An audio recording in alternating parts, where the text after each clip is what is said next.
everyone, welcome to the Horror Room. I'm Travis Bruce, and today I'm doing another indie horror spotlight.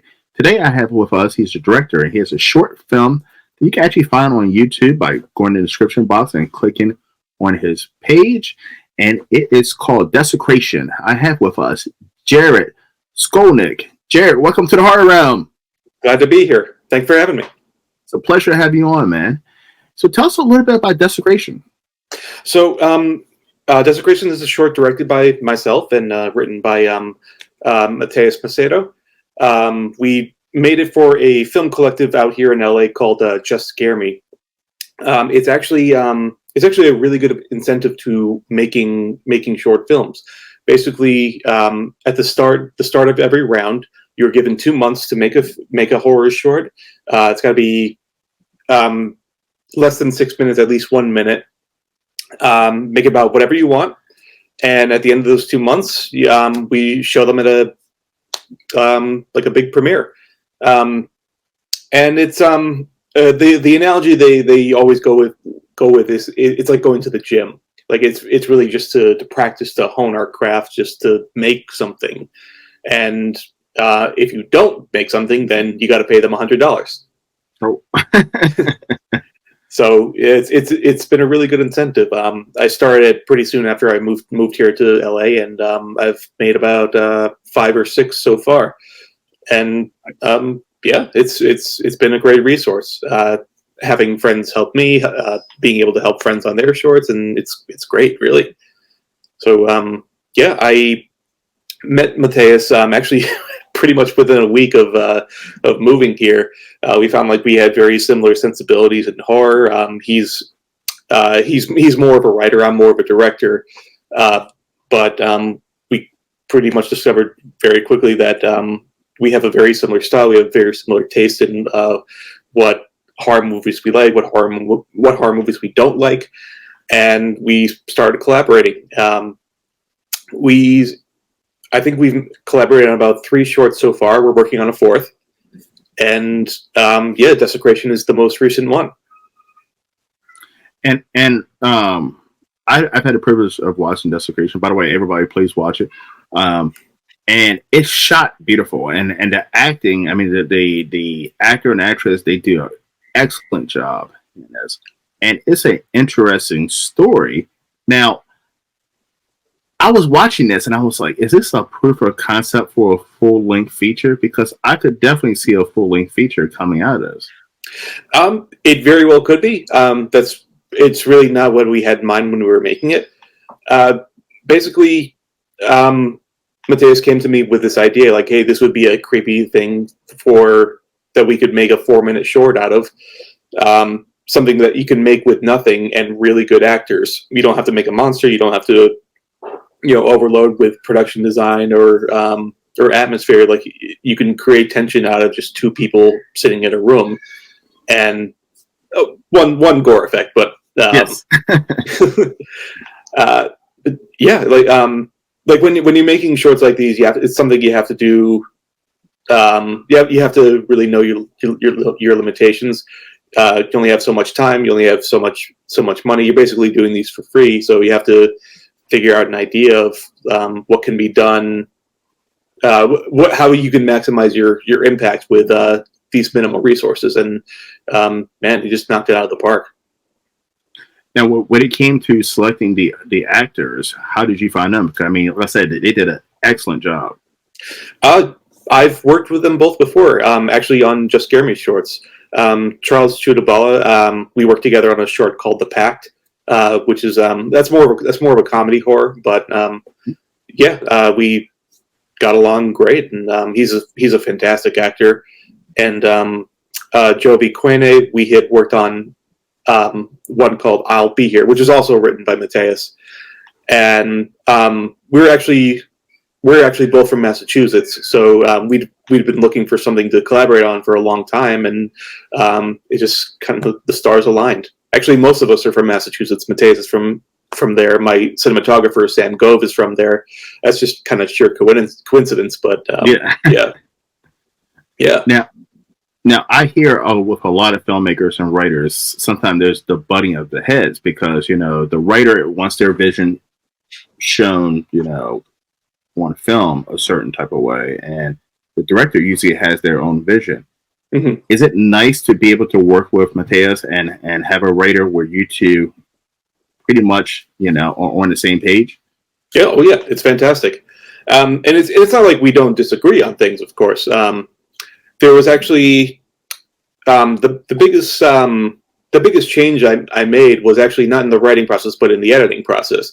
The big scare was put in a different place, but as it was on the page. But I put it later in the film just to maximize the impact, and it's not something we planned for, but something like we kind of found after the fact. But I'm sorry. So good. No, you could.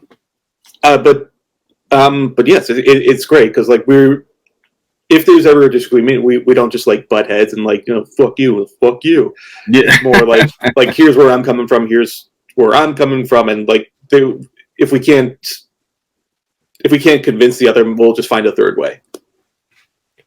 Now, is it hard? I mean, because I'm pretty sure as a writer and as a director, you have all these ideas that are on paper, and you have all these ideas you want to put in place.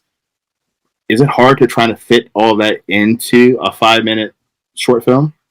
Yes, absolutely.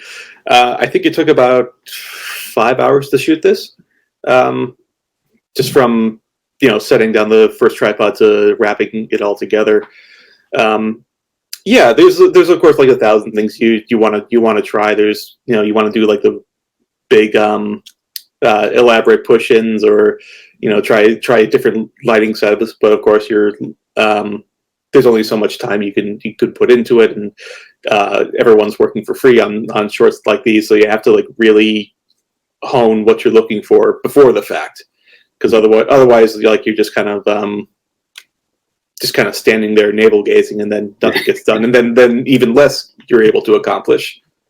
So you just kind of have to, for something like this, you have to make your decisions very early, and of course be open too, but you got to make sure like what you're doing, because otherwise you're just wasting time. Now, was it one thing that you, Mateus, at the end, it was like, fuck, I wish we could have added this part in, or was there something that you were like, damn, I wish we had enough time to add in?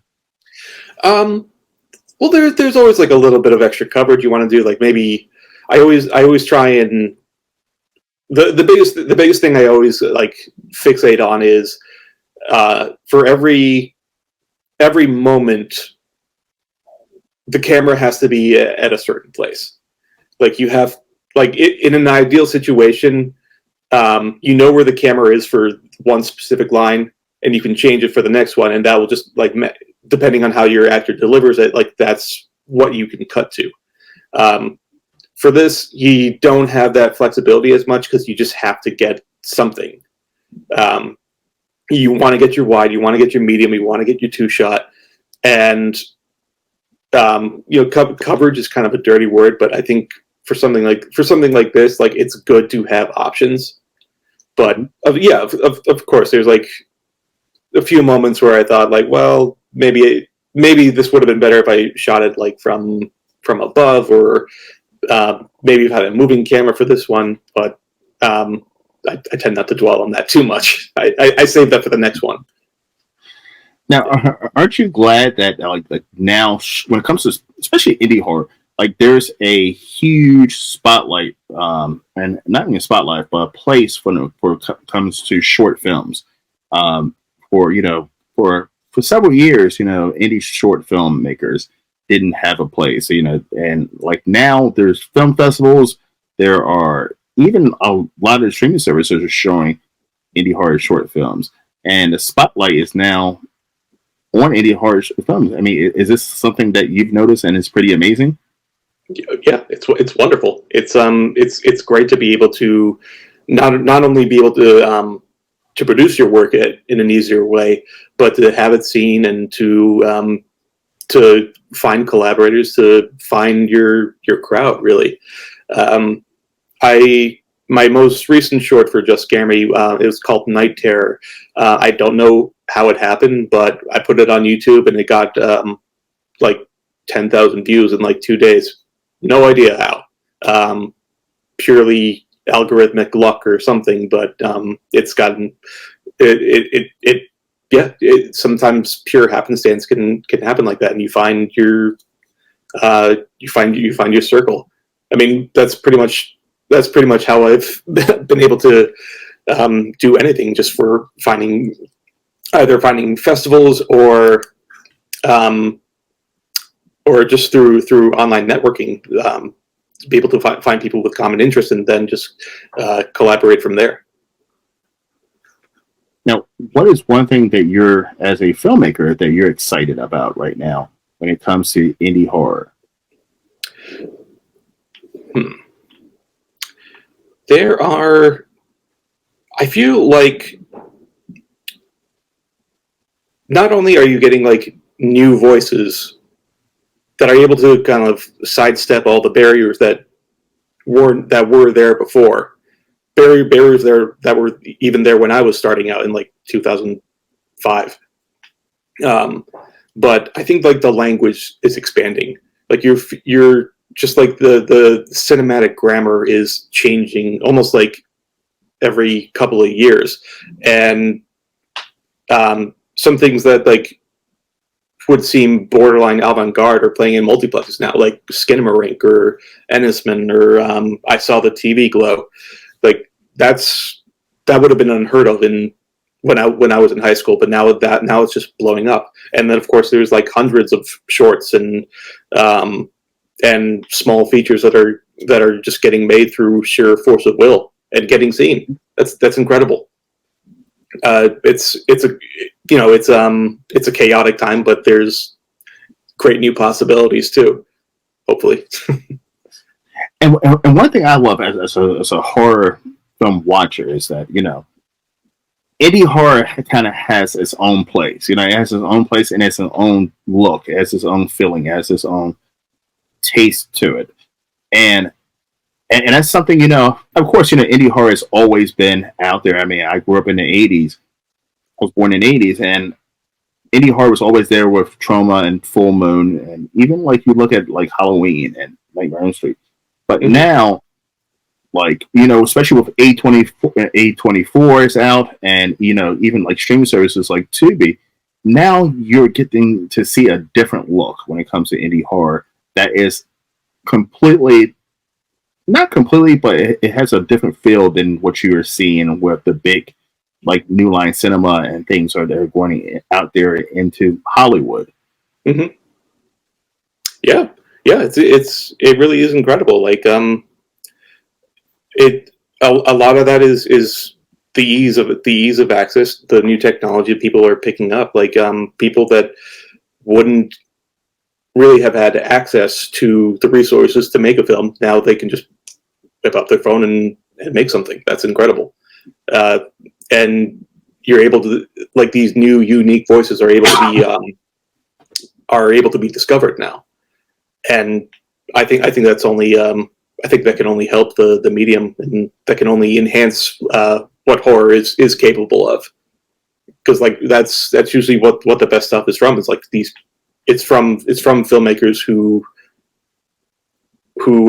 get there through sheer force of will. Like nothing can stop them, and nothing gets in the way, and then they will make this no matter what, come hell or high water. And then the horror community is so receptive to that. Like that's why we got into it. There's always one indie where everyone's like, wow, he actually fucking did that. Like every generation has an Evil Dead, Yep, I totally agree. Yeah. Now, why don't you think that like big name Hollywood production companies, why are they steering away from? There's a lot of great indie horror filmmakers out there, but it seems like, I mean, it's an untapped, source. How come you don't think that there's more of them are seeking out indie filmmakers to make new projects and new ideas? It's something that's always plagued the industry. I think it's an abundance of caution. The Hollywood, like the studio system, it's very, very conservative by design. Like it's built from the ground up to eliminate risk. So the familiar will get the most money. The IP will make the most money. Whatever, if you can get a movie star, if you can get like a brand deal, then it'll be easier for you to get the green light. But I mean, but that's I mean, it's false. Yeah. I mean, time and time again, a horror movie will, with no stars, with nothing but a concept, will hit number one, just like go way into the black, just become insanely profitable, and everyone's always like, "Whoa, this horror can do this!" And it's like it feels like they do this every 3 months, and I'm not sure why it never really sinks in with certain people, but yeah, it's just this cult of risk aversion that's taken over the industry, even more so than back in the day, which is saying something. Because I mean, I didn't want to see a Exorcist reboot or whatever sequel. I didn't want to see that, but I was like, wow, that's an interesting choice to go with David Gordon Green. Like, why not go with someone? You know what I mean? Like, why not go with someone who people don't know? Well, why not look for the next Wes Craven or the next John Carpenter? Like, yeah. I don't get that. I'm not sure, but actually, a great example, the first Exorcist, like that was fantastic. Were you able to see that? Yes.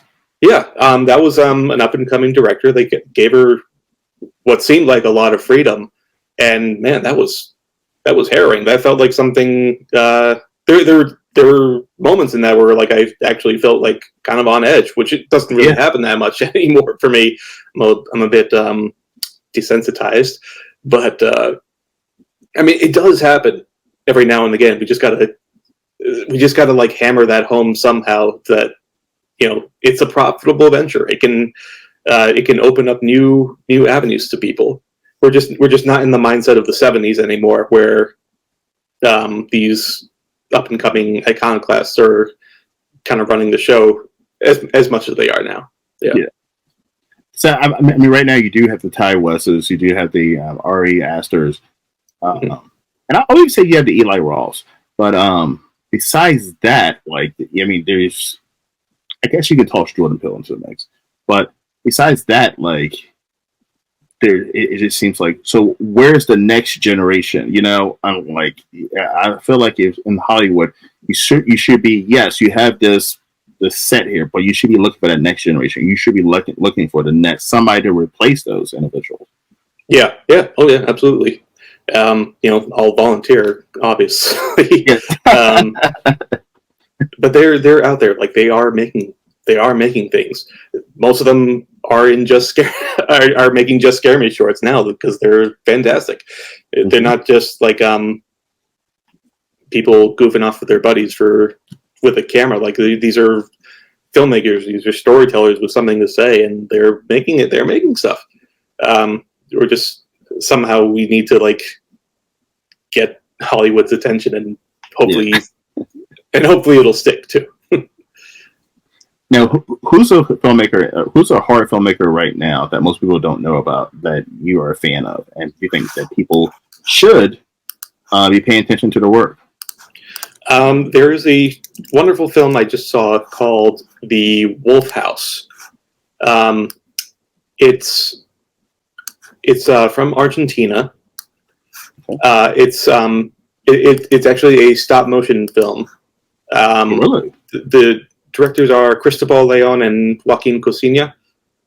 It is an incredible movie where it's not just puppets being manipulated on like a tiny set. It's like,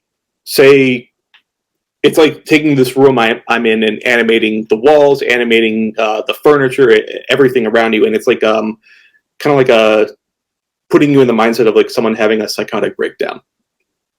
And it's just it's surreal. It's incredibly disturbing, and it's just like pure creativity in the service of telling the story.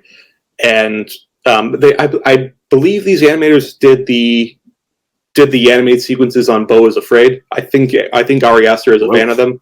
I think that's how I found out about them. But yes, definitely check that out.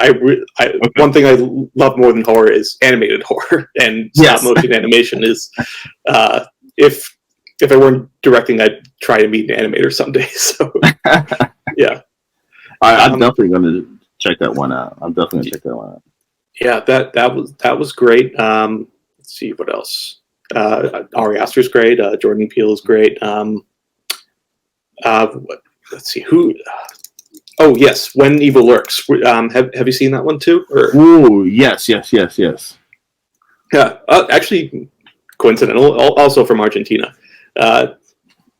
Yeah, that was. It takes a lot to like actually disturb me now. Kind of sounds weird saying it out loud, but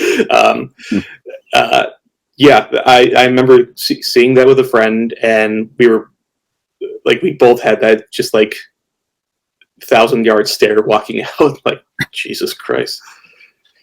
Wow, I guess it can be. I guess we can be knocked around like that. Good Lord. And it seems like a lot of the new horror filmmakers that are making some disturbing shit are outside the U.S. Like, I've interviewed a lot of filmmakers across the world, and like especially Asia. Like Asia is really killing it right now when it comes to horror. Yeah, one of my biggest influences has been like the Korean New Wave, like Park Chan-wook, like Bong Joon-ho, and not in Korea, but in Japan, like Takashi Miike. Like Audition is one of my like biggest influences as a horror filmmaker.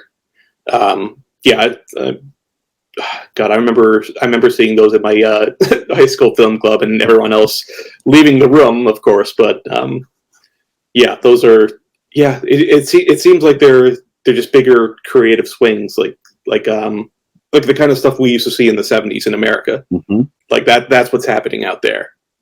And yes, yeah, that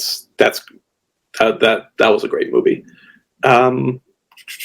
Even Train to Busan is the best zombie movie I've ever seen, and I'm a huge George A. Romero fan. And 28 Days Later and 20 Weeks, but like Train to Busan, like I watched that and I was like, holy shit, this is. I thought I saw everything what a zombie movie could possibly look like, and it just fucking blew me away. It really is. Like it feels. It's like there's that feeling you get, like you're seeing something incredibly unique, and just like a new voice coming through. Just all there's no better thrill than that. Yeah, and they do such a great job with character development too. Like watch a lot of the Asian horror, and the character development, you care about the characters, you feel invested into the characters. So when they do get killed, like it's like, oh damn, I didn't want to see him get killed. I hope they survive. I hope, and it's something that's that's kind of been missing a little bit in American horror. I think so. Like, yeah, I think the cultural mood is often a pendulum. Like, I feel like we're in the throes of like both the quote unquote elevated horror, like the A24 style, but also like the slasher throwbacks. Like, I think we're on the brink of a huge like 90s revival, like 90s Wes Craven, Dimension Films, kind of movies like The Faculty, stuff like that. I think we're gonna get a new big wave of that pretty soon. But yeah, like I love that we have both. I love we have like the quote unquote highbrow stuff, like the Witch or Hereditary, but we also have just like the gnarly stuff too. Like I don't want it to be an either or situation. I need both. I agree. Yeah, we have to expand the horizons and include everything. But yeah, like that's what I tend to go for. I really like character. When I'm writing, I try to go for character based stuff. Like I need like some sort of emotional hook to it. I need to like base the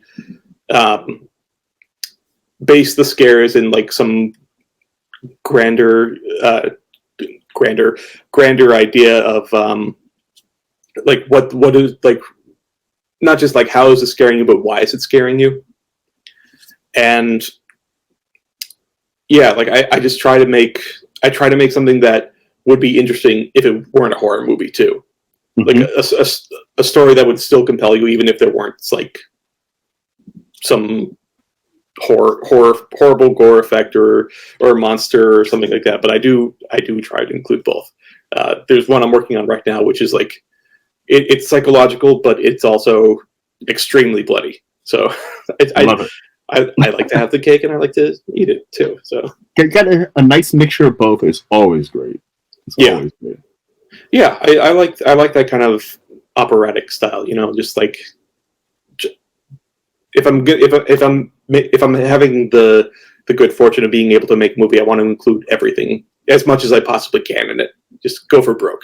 You know, that's the way you do, man. That's definitely the way you do it. Yeah. All right, Jared. So as you know, it's a horror channel. If you see my show, I'm going to ask you 3 random horror questions. You ready? Go for it. All right. The first one. What was the first horror movie that you saw that scared the shit out of you? It was not a horror movie, but it was a horror segment in a film, which was actually the first movie I ever saw.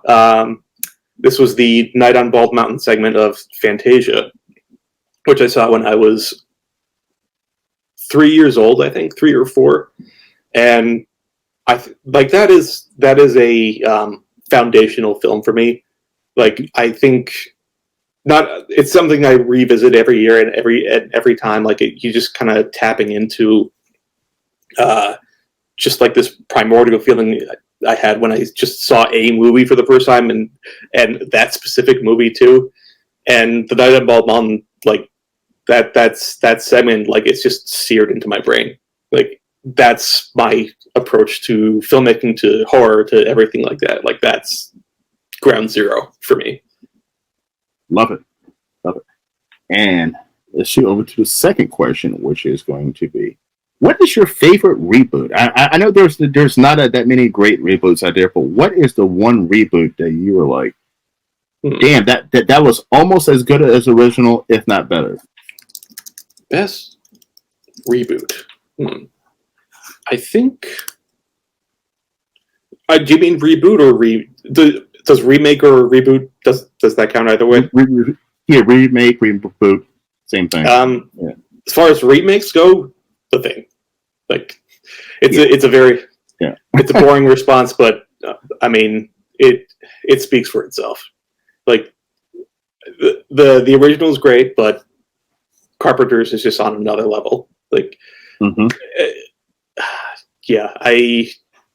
it still makes me malfunction, like just shorts my brain circuits, knowing that it was just kind of dismissed during its day. Like, how did this not do something for you at all? Just on any level. It wasn't even just like hated. It was just like, meh. Like it was nothing. I rewatch that movie every fucking year. Like actually we watched it a couple weeks ago. It's so fucking good. Yeah, it is a genuine masterpiece. Like of horror, of cinema, of science fiction. Yeah. Yep. Yeah. So that's my boring answer, but gotta be honest. I don't think this one was as good as the original, but I think it's up there. Evil Dead. Like I really like that remake of the first one. Evil Dead Rise, but that first Evil Dead, it was up there. It was close to bringing that same kind of atmosphere that the original did. I was really impressed by that. I went in thinking it would be fine, but a little bit bland, considering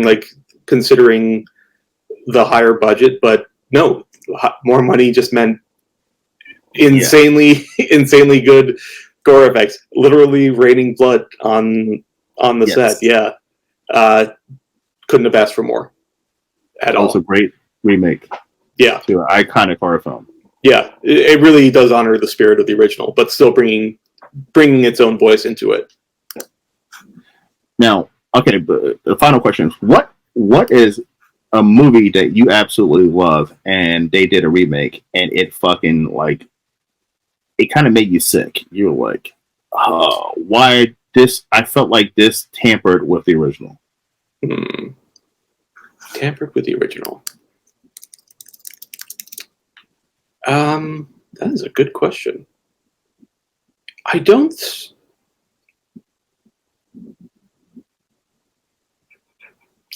I think it might have to be the 2003 Texas Chainsaw Massacre. And I think it's ironic because it actually, my biggest complaint is about the look of the movie, which is incredibly ironic because it had the same cinematographer as the original, Yes. whose style has clearly evolved. But what really makes Tobe Hooper's film for me is that it looks, this sounds kind of backhanded, but it looks a little unprofessional. It looks like something you would find in the attic of someone's house right before calling the police. Just like the grimier, the grainier, just like the less professional it looks, like the more immersive it is.